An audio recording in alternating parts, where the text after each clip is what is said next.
Hello and welcome back to episode 4 of Tutorial France, where we will be starting a war and hopefully doing well in it. So before we jump into the war, we want to take a look at the Casus Belli system. Casus Belli is Latin for reason for war, because in this game, and in fact most Paradox grand strategy games, you can't just declare war willy-nilly because you feel like it. I mean, you can, but the rest of the world won't think that's very nice of you. You need a pretext for war. Sometimes it's a legitimate reason, it's the thing you actually want in the war. Sometimes it's really just a flimsy excuse to go fight somebody. In fact, you may... There are times when you want to declare a war on somebody purely to fight their ally and do something bad to their ally, and you don't actually care about the person you're attacking at all, or you want to do something that isn't what you declared war over, or whatever. You know, there's lots of things. So let's actually take a look at.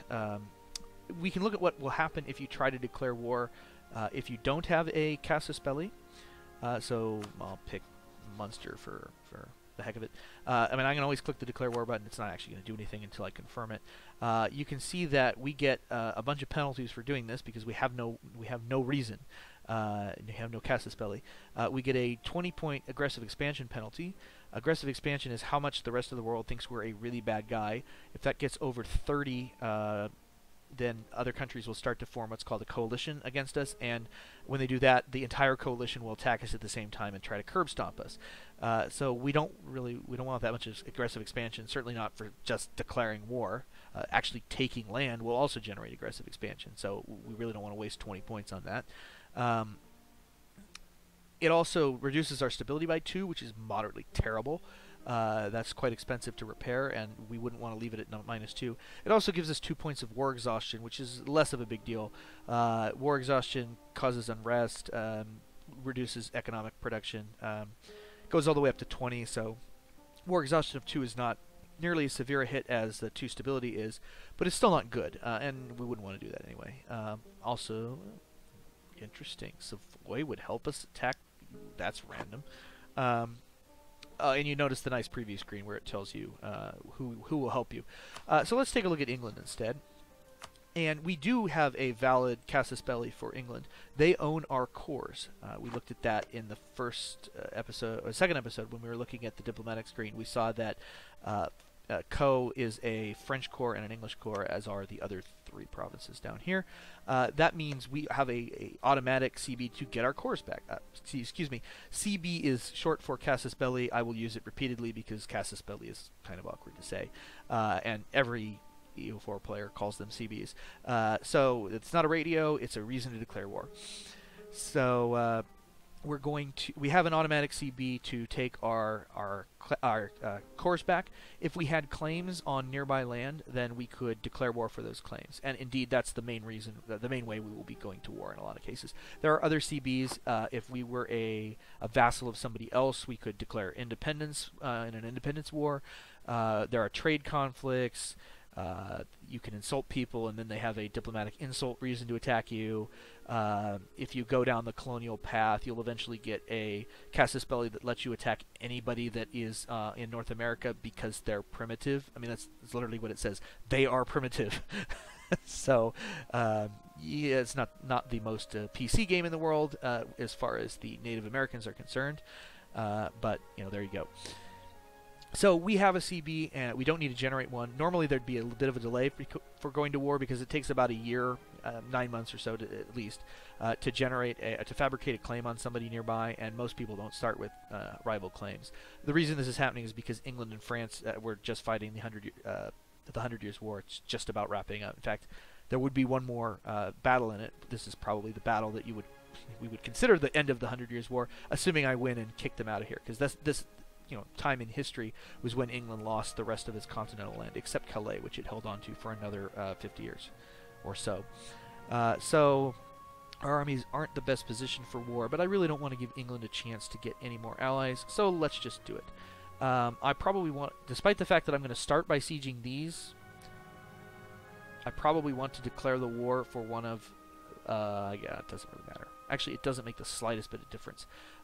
So no, we're going to declare the war over Co. I don't actually have to right-click the province. It doesn't do any good. I'm going to declare war on England, and you can see I have 4 Casus Bellis. The one I use to declare the war does affect some things in terms of the peace treaty, but when you're trying to take your cores back, the only thing it affects is which one basically that treats the war as being in your favor. I can. It's useful for taking any of my cores back, not necessarily just the one I declare for. So I'm going to declare for Co because it's easy for me to take, and I don't have to worry about that. Savoy will help, really. Oh, it's because they have good trust of me, and my diplomatic reputation is good. So hey, they'll bring Tyrone in on their side, although barely. And Portugal, of course, yeah, Portugal loves them. Look at that trust value. Portugal loves England. But Tyrone's not a threat anyway. They probably got 1 transport. They'll bring stuff over in dribs and drabs. It's not a big deal. You couldn't care less if Tyrone decides to join. So we want to call Savoy. We want to call Castille. We do not want to call Navarra or Austria. Neither of them will accept. And if I try to call them, that'll kill the alliance between us. I don't want to do that. So great. Savoy and Castille and France against England, Portugal, and Tyrone. That's interesting. You'd think they'd put my allies under me and their allies under them. Okay, well, interesting UI choice. Let's do it. Declare war. And we get something telling us we have no naval maintenance, which I'm probably going to right-click to get rid of because I don't care. My ships are going to sit in Poitou the entire war and not do anything. And then we get another one conveniently telling us, your country's at war. If you just loaded into the save and you'd forgotten this, you maybe should notice, which I'm also going to be ignoring. Right, so let's put some generals on these guys. So I want to assign a leader to this Army Royale. This army is going to be doing most of my sieging, so I'm going to grab the siege general, Jean Barreau, and have him lead it. You'll get these little stars showing the general quality. And then we'll go to Co. And this guy is still going up to Alençon, that's fine.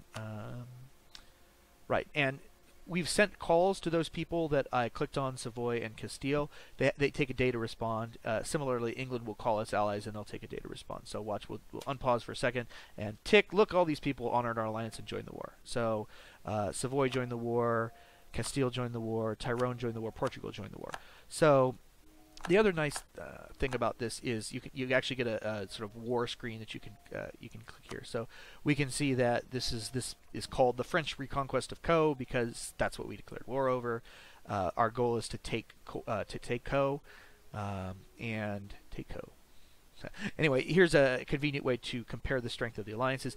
I usually use the ledger, so this is not much of a surprise. Generally, knowing that you're outnumbered after you start the war is a little too late. So actually, naval strength is not all that bad, although some of this is stuff that's over in the Mediterranean and isn't going to be able to reach England. So we'll see. If Castille, yeah, that's Portugal. Castille only has 3 heavies, so yeah, they'll be busy with Portugal. Castille and Portugal's navy will more or less cancel each other out, and that still leaves me at the mercy of England. Don't care about Venice and Savoy. Right. So what we want to do is take this province as fast as we can and hold it, because as long as we hold it, we get a bonus to our war score. This number here, this war score, is what we need in order to actually win something in the war. Just taking control of the land, momentarily doesn't actually get us anything other than immediate control of the land. We actually have to get it in a peace treaty in order for it to be ours.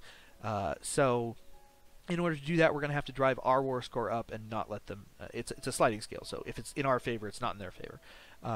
And one of the things that can do that is we have a war goal. The war goal is to take Co. For every month that they hold Co, they get some more score. For every month that we hold Co, we get some more score. And that continues up until somebody has 25 war score based on the war goal, and then it stops ticking unless it ticks the other direction some. So we can get up to 25% war score just by taking Co. And that's not even counting the fact that Co itself, just by occupying it, will be worth some war score because it's an occupied province. Not much, because it doesn't have a fort, and you don't get much war score for taking provinces without a fort, mostly because it's so bloody easy. You'll see that in about 2 minutes here.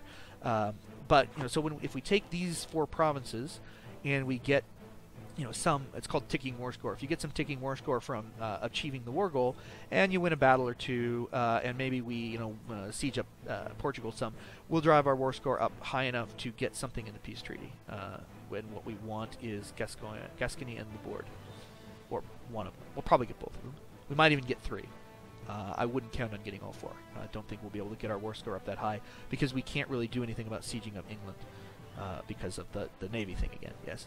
But you know, by doing this, we take 2, maybe 3 coastal provinces away from England and give them to us, so that lowers their fleet capacity and increases ours.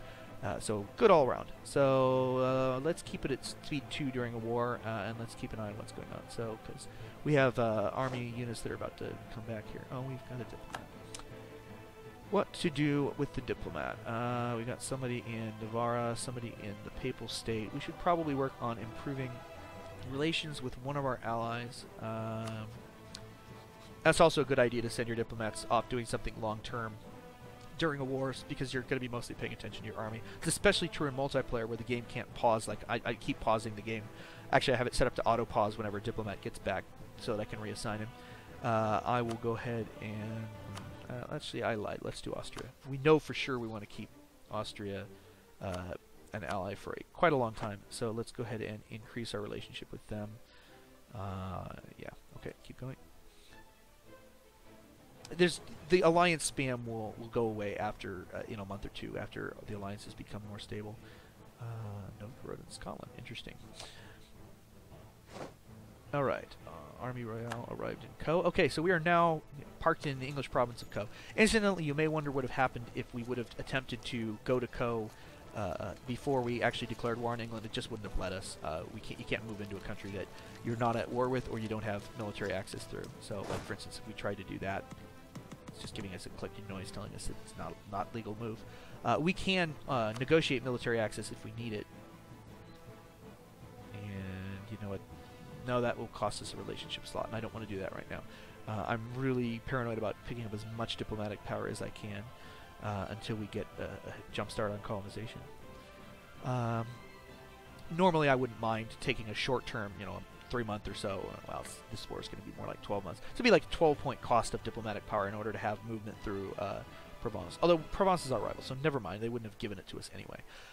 Burgundy is also our rival, so they probably won't give us access to get to Co. We can look at that in access actions.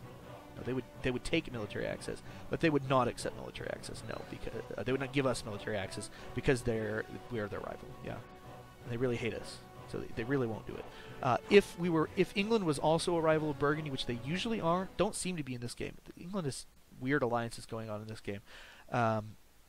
If England and Burgundy were rivals, they'd probably let me in because me attacking their rival is sufficient.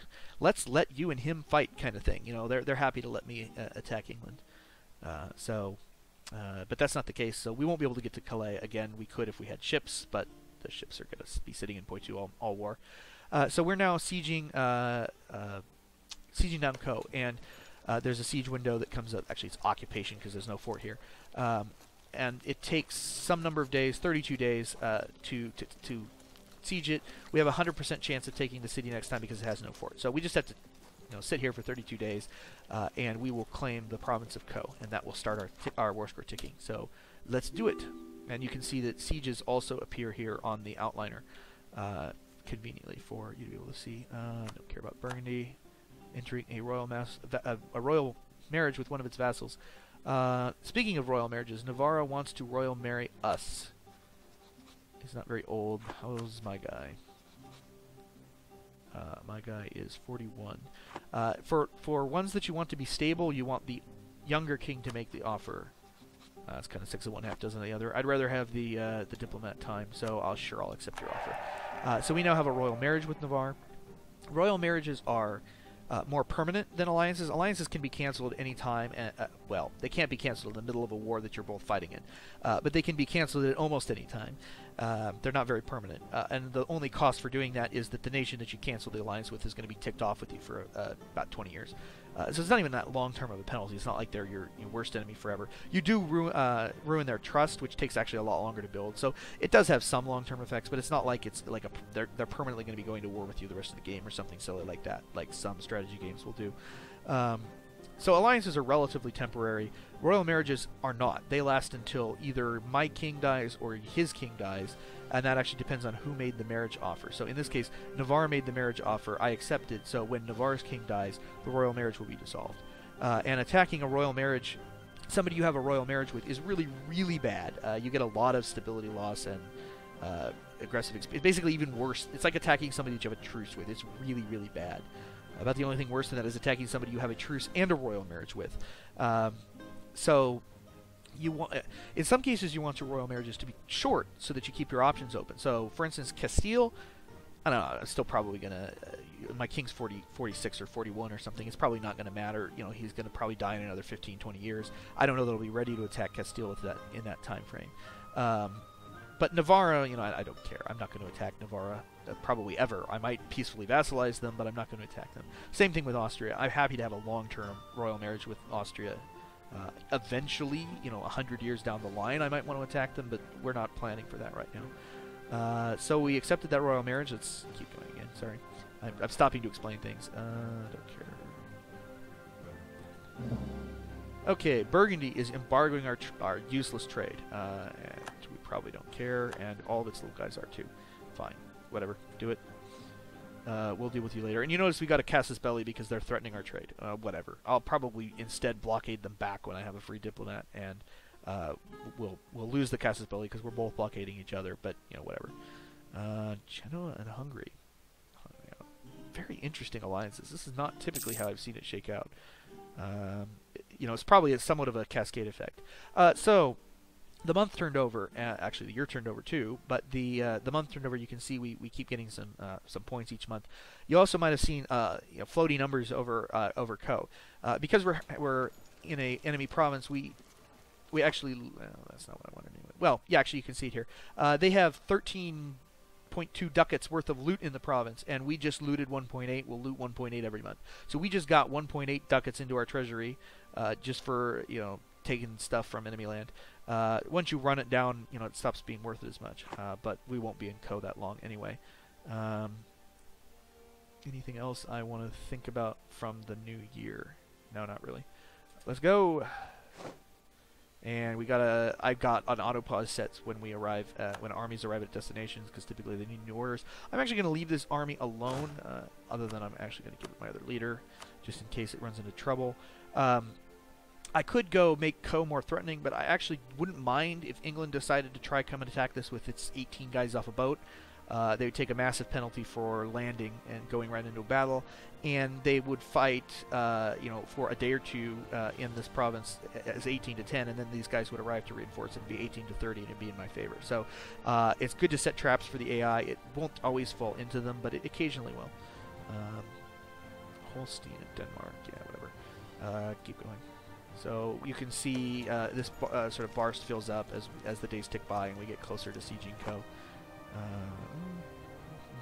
Yes, after the alliance spam, you get the royal marriage spam for a few years. England is embargoing France. That's a surprise. All right, we took Co. Yay! And we get these little cross hatches to indicate that it is controlled territory for us. So now the tax and the production here will pay to us instead of to England. It won't pay very much because we don't actually have we don't own it yet.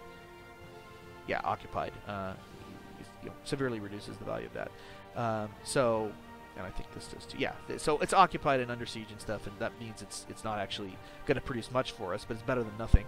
We could still loot it if we wanted because it's still enemy territory, and it's generally, even if you were going to take the land, it's more worthwhile to loot it. But here I actually want to get busy sieging Normandy, so let's go ahead and do that. Move to Normandy. We've got some of our little guys that have finished being produced, so I'm going to direct all of them to Normandy also. And you also to Normandy. Normandy ho! Alright, let's see what we can see here. We do see a English army moving to London. That's not a concern. And we have English Blue Squadron. And this is interesting. You can actually see that they've got 18 transport. I'm ignoring the Brittany Navy that's in the same square. They've got 6 heavies, which is not my concern at the moment. But they've got their 18 transports, and that little number sign 18 next to them indicates that they've got actually 18 troops loaded on them. So this might be where they come attack me, or they might be instead be planning to sail around here and land here and push into this way. If they are, I will possibly recalculate. I'm more interested in killing their army first. Sieges, especially this siege, didn't take very long because there's no fort there. Siege of Normandy will take several months, so I'd rather punish their army first, and then siege their provinces up next. While we're at it, let's take a look at how the war is going down in Iberia. We've got our ally Castille with the 6 army troop moving somewhere over here, and then they've got a 17 moving over here to attack this 13. Portugal has pushed into Castille. It looks like Castille pushed into Portugal, but then changed his mind and decided to go kill the army, which is actually good strategy. Often the AI doesn't do a good job of hunting down the armies. They get right into the sieges, and you just end up siege, counter siege, siege, counter siege. So I'm actually happy with Castille doing that. Their general's not quite as good, and that's grasslands. So Castile should win this battle. I'll keep an eye on it as it starts, and actually Portugal may leave before it becomes an issue. Probably not. It's probably too late. So we'll keep an eye on this. There's probably going to be some action coming in. So let's keep going. Where are these boats going? Okay, these boats are not going into Normandy. So they're almost surely going around here, or possibly they're going to go land in Spain, which would be like, ha, whatever. Yeah, go ahead. I'll siege up your land, England, and then we'll go unsiege them. Yes, I will marry you, Austria. Venice and Hungary. No, don't care. So much data in the beginning of this game. At some point, this spam goes down to the point that you can actually keep track of it. So one of our little guys somehow arrived in Normandy before our big army did. That's only 1 day late. So this army isn't actually big enough to siege this province. You need a 6-size army, and I've only got 1. And it's so that indicates that little sort of red marker there. Says too few men to siege the province. You're not actually making any siege progress. 1 is enough. 1 unit is enough to siege a province that has no fort. But unfortunately, Normandy has a fort. You'll also see that instead of a 100% chance of taking the province, I have a negative 42% chance to take the province. So this is going to take a bit. And you wonder, how can that get low? Basically, there's I don't know why it's a 14-sided dice, but there's a 14-sided dice thrown every time the siege bubble fills up. And depending on the roll, something will happen. So if I roll a 1, disease outbreak will wipe out 10% of my men. So that's really bad. If I end up with a value of 5 through 11, it will there'll be a supply shortage, which will increase my siege value or siege status by 1, which basically gives me a bonus to subsequent rolls.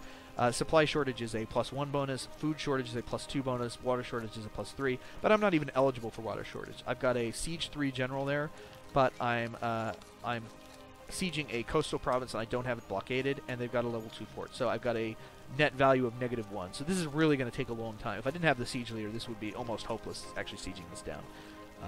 So we need to hope he doesn't die for a while.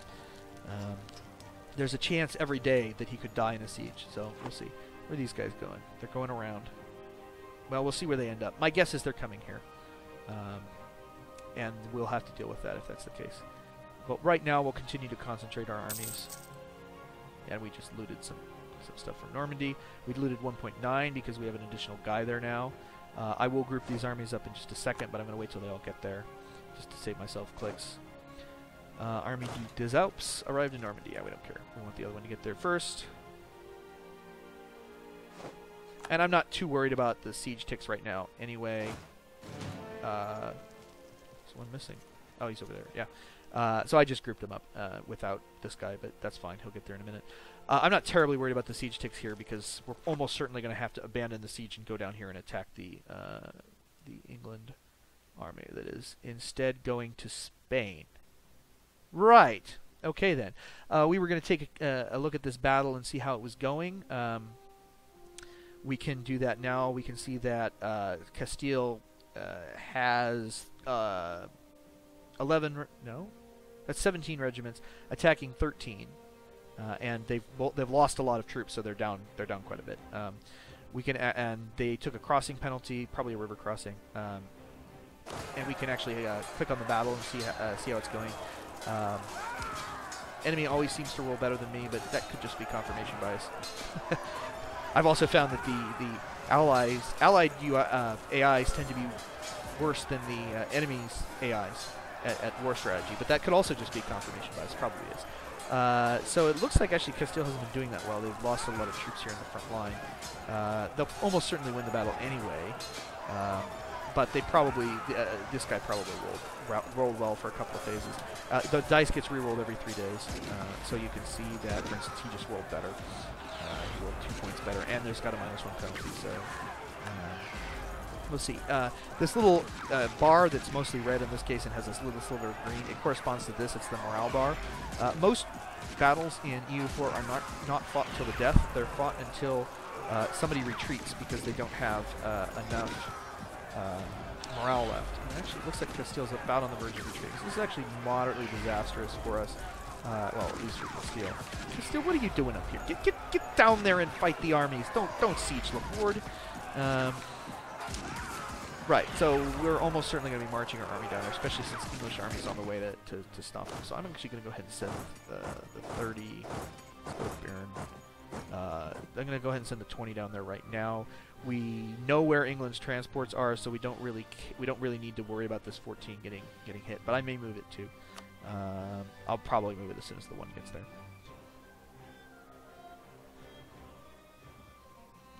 Oh no, actually, Castille won that battle. Barely. I mean, they won the battle, quote, won, unquote, the battle by forcing the Portuguese to retreat. But they lost way more men than Portugal did. They had 17 regiments. They lost, 8,000 men about. Portugal lost about 7,000 men. So, okay, not way more, but they definitely lost more. And we have an army in Normandy that's up to full strength, so let's gather them together. And do I even want to hang out here? If I leave, Co will get unsieged automatically by the fort, and I am getting ticking war score from it, right? Yes, I'm up to 0.4 war score. Yay! And we got a bonus for that battle that we fought, and we got a bonus for occupying Co is worth 0.9, and then they're blockading us a bunch, especially 0.2, which is the big one. And I really can't do anything about that at the moment. Not as long as they want to have these guys sitting here. So, yeah, I'm willing to sacrifice it won't take us long to get Co back. I'm more interested in crushing these armies right now. So let's move down here. What's that? Oh, Montferrat! I forgot. Savoy is on our side. Savoy is coming to help us. Savoy will siege these things up. Great. Oh, and there's Sweden's independence war kicking off. So Sweden just declared independence from Denmark. Lost an advisor that I don't care about. Savoy and Provence. Savoy, you're my friend. You're supposed to help me kill Provence, not help them. Yeah, Sweden's accepting alliances. I will show you if I remember just how badly the war will go for Sweden or for Denmark. They're gonna get crushed. Does Denmark even have any allies? They've got well, they've got Norway, of course, who's under their personal union, and Holstein. And that's it? Yeah, that's not going to go well for Denmark. It's going to go even worse than normal for Denmark. Right, so this is Savoy, and this is Savoy's minor friend, the vassal, Montferrat, right here. They're coming to help us. So we can actually concentrate our armies on hunting down the enemy, and we can let them siege this territory, which I want anyway. It'd be nice if they'd siege Co, but they're probably not going to be that smart. Going to Limousin. They're probably gathering up here. I can give them a target, but I don't think I want to do that yet. We'll leave it alone. So here come our armies. Oh, attrition. So there's a limit to how many units you can have in a given province, and the limit at Limousin is 16. So I've got 20 there, and there's also Montferrat, one little guy, and all the armies count. So we're 5 over the supply limit. The general reduces that a little. It's probably not bad. We're taking 1.2% attrition. We'll move out of there before that's an issue. But it is something you have to be careful of. There's a map mode that shows you the supply limit of provinces. It's normally not here. It's normally, if you've just started the game, it's down here on the 3rd row. And this Imperial map mode is in place of it. I don't use Imperial map mode much, except maybe when I'm playing in the Holy Roman Empire. So I replaced it. You can replace any of these with any of these anyway. So if we look at the supply limit map mode, you can see coastal provinces tend to have higher supply, rougher terrain tends to have worse supply, and you can actually select an army, and you can see green is okay, yellow would be just at the supply limit, and or maybe very low attrition, and red is bad. So you can see that this army in Limousin would be even worse, and it would even be bad in Auvergne. This army instead in, you can see, is actually going to Buren, which is not even safe. But I've got to get across the mountains somehow. I'm going to take attrition crossing the Pyrenees no matter what I do. Unless I went by boat, but, you know, naval, not good yet. Right, so anyway, onward. Who cares about Tyrone? Is Tyrone even, what's Tyrone doing? Oh, they've got a little 5 stack right there. No, it's a 3 stack. It's a 3 3 transport and 2 light ships. The light ships don't matter. Oh, Burgundy died. It didn't trigger the event yet, of course, but the King of Burgundy just died, and the King of Burgundy is 11 years old, so he won't be able to declare offensive wars until he comes of age at 15. So we really don't need to worry about Burgundy for a bit. Right. Okay, this army needs to move even further. Ooh, where are you going? You're going to Cantabria, so he's going this way. Where is our Spanish army? It's over here, recovering its strength. It's at 12. Where's the rest of your army, Castille? Oh, it's up here. Okay. Portugal. Has Portugal lost its entire army? Did I miss that Portugal's army retreated and then Castile wiped it out, or it's over here in the fog? It's probably over here in the fog. When armies get beaten, they tend to retreat somewhere where you can't get to them very easily. So sure, we'll go across to here. Oh, and where did England's boats go? They're going back here. They have another 16,000. No, they don't. How many troops do they have? Bring up the war panel. England has. Oh, that's not helpful. They've lost probably. They had 18, so they lost 180 or maybe 360 due to attrition at sea. Yeah, I can't do the math. That's probably about 22,000 and 9,000. So they have about 21,000. They have about 21,000 troops. No, 11 and 22 is 33. They have 33,000 troops. And they have 18 of them down here, which means they have 15,000 they can still drop somewhere. So I need to be cautious about going after this army too hard. I actually want to probably keep this army relatively close to these guys so that if they come down here and try to kill some of these guys doing the sieging, that I can kind of support them. So we'll see. Yeah, we'll just leave that army and put to Burgundy and Milan. I like Milan. Okay, see, okay. You might have noticed really quickly that this went cross-hatched pink, which is Savoy's color. Savoy doesn't have any interest in this land, so they've turned it over to me, which they will usually do unless they have a claim on it, or it's not land that I have, you know, title to either. In which case they might keep the ownership of it. So they've sieged this land for me, and then they just left and said, "Hey, great, take the land, take it, France." So we now have 2 provinces sieged. Neither one amounts to anything. They're both provinces without forts. We have to take those 2 forts before we can do much. But you know, right now I'm in the hunt the army phase of the game. It looks like England's army is going over here to attack Castille's army sieging Porto, and so we will try to reinforce them there. I really don't like Ottomans or beating people up. Ottoman Empire is one of the more aggressive AIs. They're very strong at the beginning of the game, and they'll try to crush everything here, everything here, everything here. They basically just try to build a you know, a Middle Eastern kingdom. Not Middle Eastern. It's a Holy Land area kingdom. Don't care about that. All right, we're just about out of time here. Let's see. See if I can hunt down this English army first before we run out of time. Right. Yeah, they're definitely going to Porto. Can I get there in time? Oh, and they're going to help. Can I get there in time? Actually, just go there. Yeah, let's see. I'll be there on 11th of May. They'll be there on 28th of April. Don't have a lot of morale, so this might not... I might have to turn around. This might not go very well. Yep. Come on. Come on. You can wait. Hold out. Hold out. Alright. I need to actually make a decision because they will have to last... Porto's good terrain for attacking anyway. So I may not care. I may want to take this fight anyway. England's leader is... What is England's leader? Oh no, it's this 3-3 leader from Lisbon. Will I take a river crossing penalty? No! Great. So even if Castille retreats, I think I want to take this fight anyway. It's going to be bloody, but that's okay. We're going to have to fight them sometime.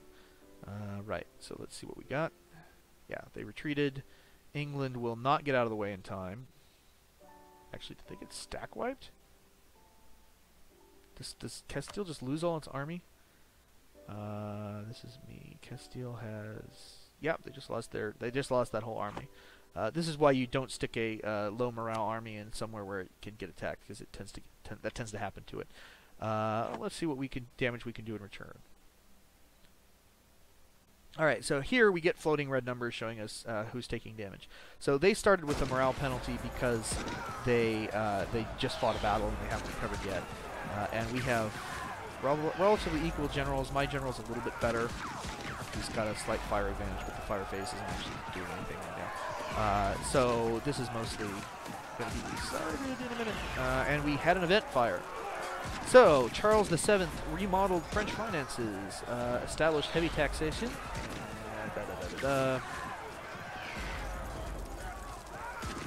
Sorry, reading the event. Throughout history, the methods used became more rationalized to optimize gains for the treasury. The birth of a permanent taxation system was a major step towards the aim. So we have two options. We can issue it, giving us a permanent base tax in Paris in trade for a 10-year penalty to unrest, and the same thing in another province, or I can gain a free stability. Ooh, that's a tough choice. Permanent tax is really good.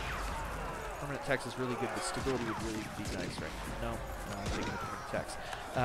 We need money. All right, let's see how this goes. Okay, so now we're in the shock phase. It goes between fire and shock. In the beginning of the game, nobody has guns, so you're firing arrows at each other. So the fire phase doesn't do much damage. The shock phase is where it's at. And I rolled really, really well in the shock phase, which is why you saw there was massive casualty discrepancy. So we see it again. Yeah, I lost 600 men. They lost 1,600 men. So I'm going to win this battle. I'm going to crush these guys in this battle. They're going to be too damaged to recover from. I may, if I don't roll well in the next shock phase, I probably will still take some damage. But this is going to be good vengeance for their stupid stack wiper Spain. So yeah, this one is kind of even. Let's see what happened here. Oh, we both rolled terribly. Oh, that's fine. Whatever. You can see their morale's dropping, my morale's dropping, and I just won. And when we win a battle, we get a nice victory screen explaining what happened. So we lost 3,100 foot soldiers and 762 cav. They lost about 75,000, a little less, about 72,000 men. We got prestige for winning that battle, so we just picked up, 2/3 of a prestige point. You get army tradition for winning battles, and you take war exhaustion for taking casualties. So we just took some war exhaustion. They lost a bunch of prestige. They gained army tradition. The AI always gains army tradition way faster than you do. And they got some more war exhaustion than we did because they lost more troops. We also just got 2.4 war score from winning that battle because it was a big enough battle. So we go over here and we look at, it summarizes the battles. There's a total of 3. So if we look at the first Battle of Porto, Castille won. The second Battle of Porto was the one where we saw the English troops go wipe them out, so we lost 3.44 there. But then we came back and killed them again. So all 3 battles in Porto, we managed to come out ahead. And more than that, we just whacked some English guys. I'm not sure where those guys are going to go. They're not going to go very... Oh, yeah, they can go down into Portugal. I'm sorry. I was thinking they didn't have anywhere good to retreat to. Does this have a fort? No, it doesn't. Okay. I think Portugal's only fort is Lisbon. That's kind of bad, because I can follow them wherever I wanted to. I'm not sure I want to at this point. No, I totally do. So let's... I don't know where they're going. I don't want to go that way. I want to go there. No. Alright. They will retreat faster than I can follow them, and they won't stop running until they get to where they're going. So I'm actually going to cut into Salamanca. I'm assuming that they're going to come down to Algarve or whatever it is. So I'm going to go this way and then loop back around, because marching through Castilian land is going to be easier. Basically, because of this fort, I can't go from here to here. I'd have to go out and then back in. So I want to avoid getting into Lisbon's zone of control, which is one province around the fort, until I actually know where they're retreating to. I don't have any idea yet.